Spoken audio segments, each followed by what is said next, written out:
Okay, let's get going here talking about what is a covenant. Now, this may not sound like the most exciting study to you, but a lot of people, many people that I even know have been Christians for a long time, myself included for some time, did not really understand a lot, even a fraction of what the Bible has to say about covenants and why that's important to me. I'm going to give you a basic, simple definition of a covenant, something that you can take home with you. I like to keep things as simple as possible. And the best definition I can give you of what a covenant is an agreement between two parties. So it could either be a man making an agreement with another man. There's many occasions of that in Scripture. Or God making a covenant or an agreement with man. In particular, we're going to be focusing on God's covenants with man, at least the major ones that are revealed to us in Scripture. We'll notice two throughout this study.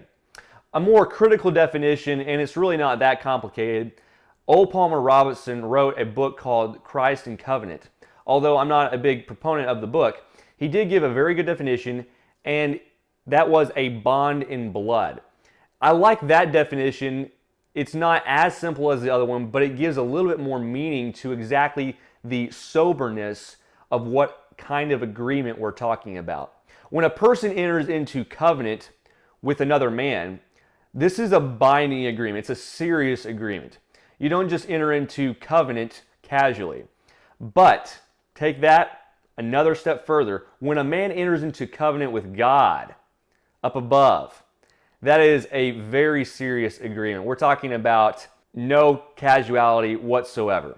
God has never entered into a trivial covenant with man ever. That's what we're going to find out in Scripture. And as we go through this, again, we'll look at some major ones like God's covenant with Moses and Israel, and also what we understand today as the New Covenant. Before we do that, there are 5 key criteria to every covenant that God made with man. We'll go into those now.